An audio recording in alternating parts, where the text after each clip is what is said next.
Drive through Lancaster County, Pennsylvania, and you'll see something unusual: Amish gardens thriving, despite the same slug and snail pressures that plague every other garden in the region.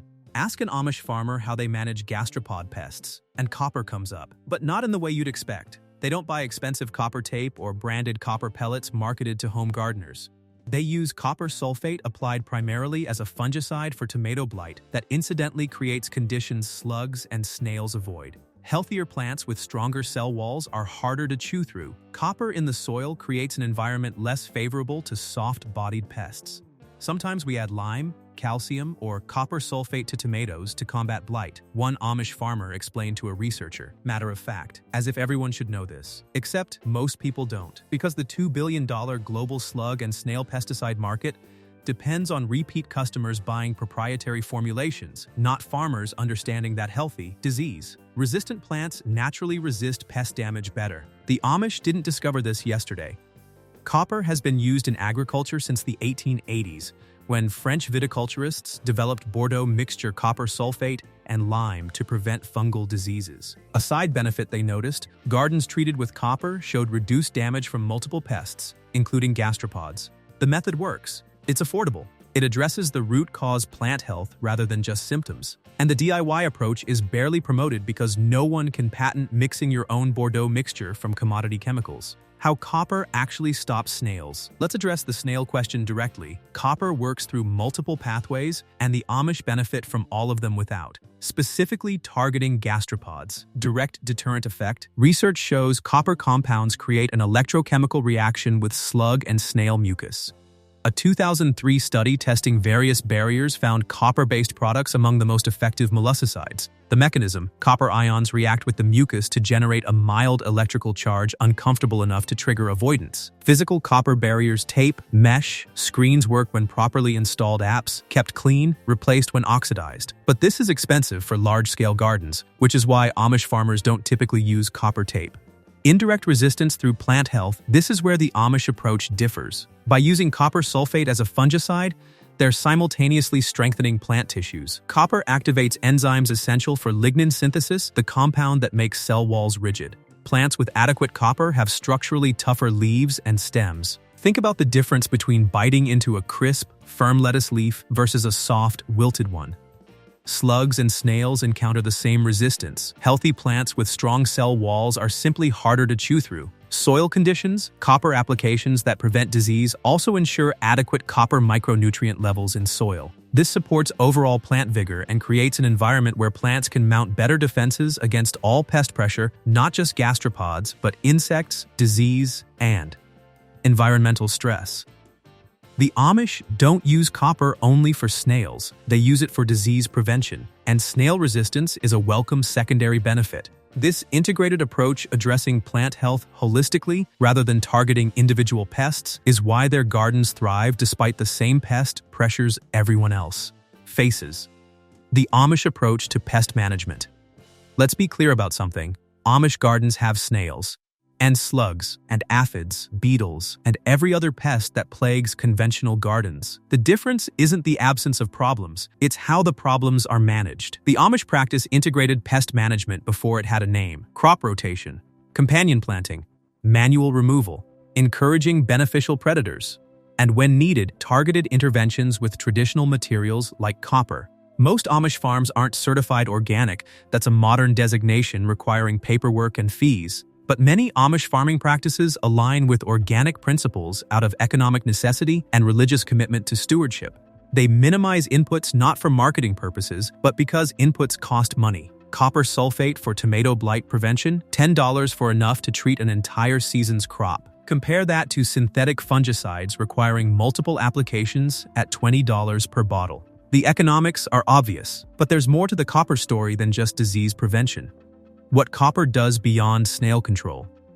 Copper serves multiple functions, and the Amish understanding predates modern soil science. As a fungicide, copper ions disrupt fungal cell membranes and interfere with enzyme systems. Applied as Bordeaux mixture or copper hydroxide, it prevents late blight, early blight, and downy mildew, one of the oldest proven agricultural treatments, validated by 140-plus years of use. As a micronutrient, essential for plant health, activates enzymes involved in lignin synthesis strengthening cell walls. Plants with adequate copper have structurally tougher tissues, more resistant to both disease and physical pest damage. As a soil amendment, supports beneficial bacteria and mycorrhizal fungi. These organisms form symbiotic relationships with roots, enhancing nutrient uptake. Healthy soil biology creates vigorous plants that naturally resist pest pressure. When Amish farmers apply copper sulfate for blight prevention, they're ensuring adequate copper in the rhizosphere, the zone where most nutrient exchange occurs. The result? Disease prevention plus stronger plants less susceptible to all pests, including slugs and snails. The Soil Health Foundation. The Amish focus on soil quality above everything else. Research comparing Amish farmland to conventional operations found significantly higher organic matter in Amish soils. They use composted manure extensively, rotate crops systematically, minimize tillage to preserve structure. They view soil as a living ecosystem requiring nurture, not just a medium to hold plants upright. Copper supports this ecosystem. As a micronutrient, it enables beneficial soil bacteria and mycorrhizal fungi that form symbiotic relationships with roots. Healthy soil biology creates healthy plants. Healthy plants resist all pest and disease pressure naturally, including gastropods. Proper copper amounts in agricultural soil are trace parts per million, sufficient for enzymatic processes, insufficient to cause toxicity when managed correctly. Why corporations don't promote DIY copper? Let's be clear about something. Corporations absolutely do sell copper fungicides. Walk into any garden center and you'll find shelves of branded copper products: Bonide liquid copper, Captain Jack's copper fungicide, Southern Ag liquid copper. Dozens of ready-to-spray formulations. These are profitable products with decent margins. The organic farming industry relies on copper fungicides extensively because they're one of the few effective disease controls approved for organic certification. What corporations don't advertise is the alternative. Skip the branded bottles entirely. Buy bulk copper sulfate from agricultural suppliers for $20 30 per 510 pounds. Mix your own Bordeaux mixture using the same 140-year-old formula developed in French vineyards. Treat vastly more area for a fraction of the cost. Compare the economics. Bonide liquid copper 16 Oz ready to spray, 15-20, treats small area, needs multiple bottles for serious gardening. Bulk copper sulfate 5B, $20 30, makes gallons of solution, treats substantial acreage. The profit is in convenience and branding. Pre-mixed formulations, attractive packaging, premium pricing. The markup on commodity chemicals mixed at home? Nearly zero. This is why research and marketing budgets flow toward proprietary formulations and patented synthetic alternatives, not toward educating people that Bordeaux mixture. Developed in 1882, refined for 140 years, proven effective by anyone who's tried it, costs pennies to make yourself. The knowledge persists in communities like the Amish, where agricultural practices are passed down through generations rather than learned from product advertising. They buy the commodity chemical, mix it themselves, apply it where needed, pay a fraction of retail prices. That's not conspiracy. That's economic reality. Corporations can't make premium margins on something customers can easily mix themselves from off-patent ingredients. The method that works.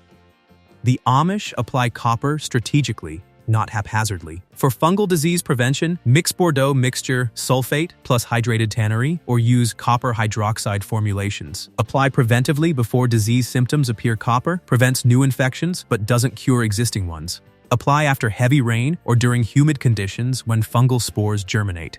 For snail and slug control, if using copper barriers, use fresh copper tape, 2-3 cm wide minimum, create complete circles with no gaps, keep clean of dirt bridges. Understand that oxidation reduces effectiveness over time. Budget for annual replacement. For soil copper levels, test first through agricultural extension offices. Normal range, 310 ppm in plant tissue, 0.050, 5 ppm in soil. Critical safety warning. Copper is a heavy metal persisting indefinitely in soil. European vineyards using copper fungicides for over a century now face copper toxicity requiring decades to remediate. Excess copper accumulates permanently, damaging earthworms, beneficial bacteria, mycorrhizal fungi, and plant roots. Always test soil before adding copper. If levels are adequate, additional copper causes more harm than good. This is precision intervention for documented need, not a general amendment. The range between deficiency and toxicity is narrow.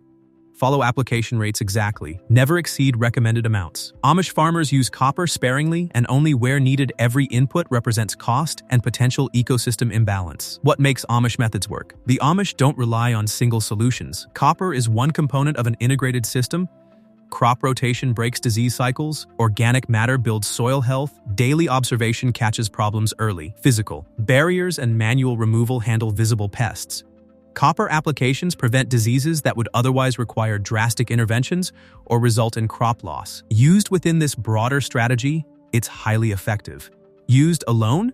Mixed results, which is why focusing only on copper misses the point. The traditional knowledge that survived. Bordeaux mixture was discovered accidentally in 1882 by French botanist Pierre-Marie Alexis Millardet. Vineyards dusted vines with copper sulfate and lime to discourage theft. Millardet noticed these vines resisted downy mildew while untreated vines died. The discovery revolutionized agriculture, the first effective tool against fungal diseases that regularly destroyed entire harvests. Amish farmers adopted copper fungicides early and never stopped, not from resistance to innovation, but because it works, costs little, and aligns with stewardship values. While mainstream agriculture cycled through generations of synthetic fungicides requiring new patents and marketing, the Amish continued using what worked. Modern research validates 140 years of traditional practice. Copper prevents fungal diseases through well-documented mechanisms. Optimal timing, concentration, and frequency tested in thousands of field trials. The solution no one can monetize. Visit an agricultural supplier. Buy copper sulfate in bulk. 5 to 10 pounds costs $20 to $30 and treats substantial acreage. Mix with lime according to established ratios for Bordeaux mixture. Or purchase ready-made copper hydroxide formulations if preferred. Apply preventively during disease-prone conditions. Follow label instructions exactly. Test soil copper levels before adding supplemental copper as a micronutrient. The result: effective disease prevention for pennies per application. Stronger plants with better structural integrity. Reduced need for synthetic interventions. This doesn't require subscriptions, doesn't generate recurring revenue, won't make agrochemical executives wealthy. The Amish have used this method for over a century. Research validates it. The economics favor it overwhelmingly. You won't see it advertised because no corporation profits from teaching you to mix your own Bordeaux mixture from commodity chemicals. Now you know why.